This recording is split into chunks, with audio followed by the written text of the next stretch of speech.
São 16 anos de uma parceria entre Bruxelas e Cabo Verde que agora ganha uma nova dinâmica com a economia azul e também com a transição energética. E o secretário de Estado português dos Assuntos Europeus disse no Parlamento português que o procedimento de infração da Comissão Europeia sobre os vistos da CPLP não põe em causa os títulos já passados e que continuam a ser atribuídos, mostrando-se confiante no seu arquivamento. O assunto foi abordado numa audição do Parlamento português solicitada pelo Partido Chega após Portugal ter sido notificado a 28 de setembro pela Comissão Europeia de um procedimento de infração com fundamento nas disposições do Acordo de Mobilidade da Comunidade dos Países de Língua Portuguesa.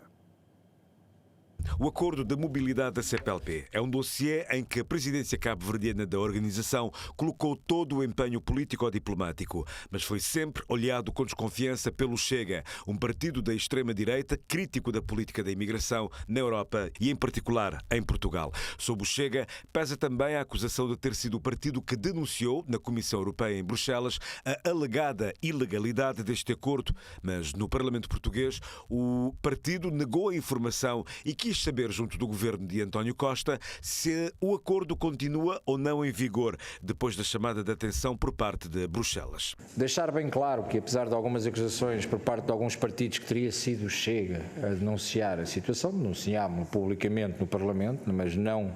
podíamos ter feito, mas não fomos nós que fizemos participação em nenhuma entidade europeia, porque consideramos que, no nosso entendimento, existe uma clara violação daquilo que são as regras do espaço Schengen. Para o governo português, o acordo de mobilidade na CPLP é legal, com Lisboa a considerar que existem duas realidades distintas que convivem sem conflito entre si. A residência da CPLP, que tem um caráter territorial, neste caso no território português, e os vistos ao abrigo do acordo Schengen, que permitem a livre circulação nos Estados-membros da União Europeia. A mobilidade da autorização de residência da CPLP em Portugal não permite que os imigrantes possam viajar para outros países europeus que fazem parte do espaço Schengen, o que estará na origem do procedimento de infração. O secretário de Estado dos Assuntos Europeus do governo português disse que recebeu com estupefacção a chamada de atenção da Comissão Europeia, reafirmando que não existe nenhuma infração por parte de Portugal no âmbito deste acordo de livre mobilidade da CPLP. Gostaria também de clarificar que este procedimento aberto pela Comissão Europeia não põe em causa o Acordo de Mobilidade CPLP, nem os direitos dos titulares de vistos e autorizações atribuídos ao abrigo deste acordo. A situação destas pessoas não sofrerá qualquer alteração em resultado deste pedido de observações da Comissão. O Acordo de Mobilidade CPLP sempre previu, aliás, uma aplicação flexível e variada, com a salvaguarda dos compromissos internacionais dos países decorrentes dos respectivos acordos regionais de integração. O Chega não aceita as justificações do governo português em relação ao acordo de mobilidade e deixou nas entrelinhas que, se provavelmente chegar a governo nas eleições antecipadas de março, vai rever o acordo de livre circulação na CPLP. Mas vamos supor que o governo está legitimado e que isto corre tudo bem. Volto a repetir que garantias conseguimos transmitir de que o processo é assim tão transparente. Agora vamos supor o contrário. Vamos supor que, entretanto, a União Europeia não aceita esta justificação como eu não aceitaria, porque acho isto uma justificação completamente, desculpa a expressão, descabida. Dizer, bom, as pessoas estão cá, isto está limitado ao território nacional, mas depois, certamente, o que me vai dizer é não consegue garantir que eles a seguir não circulam para a Espanha, para a França, para a Itália, que vão por aí fora, e que utilizem Portugal como porta de entrada de violação clara dos princípios do espaço Schengen. Imaginemos então o pior cenário, que é a União Europeia dizer que não, que isto não pode continuar e que faz uma penalização sobre Portugal. Hipótese 1, considera ao Governo, já não serão os senhores a decidir, mas de qualquer forma deixa a resposta,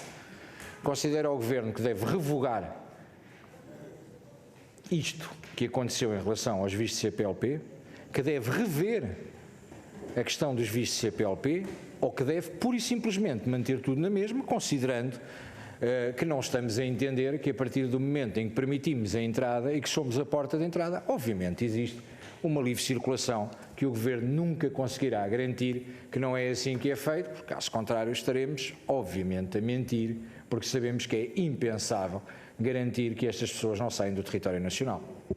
Sr. Deputado, a preocupação que refere não parece que seja uma preocupação muito que justifique grande alarido, nem em Portugal, nem o resto da União Europeia, porque não existe praticamente uma pressão migratória significativa por parte de cidadãos oriundos de países CPLP em relação à União Europeia. Os números do Eurostat são, aliás, muito demonstrativos a esse respeito. Em cada um dos últimos 10 anos, os cidadãos não portugueses da CPLP foram destinatários de uma percentagem muito residual e relativamente estável de títulos de residência atribuídos para países Schengen, 3,3% em 2013, 3,91% em 2020, 3,5% em 2022, portanto, ligeiramente acima de 3% e de forma estável, e, portanto, não creio que haja aí qualquer perigo, nem qualquer situação de alarme ou que justifique uma preocupação excessiva a esse respeito. O governo português tranquiliza os restantes membros da CPLP e diz que o pedido de esclarecimento da União Europeia, este acordo multilateral de cedência de vistos entre os países lusófonos, não vai pôr em causa o acordo de livre circulação na CPLP.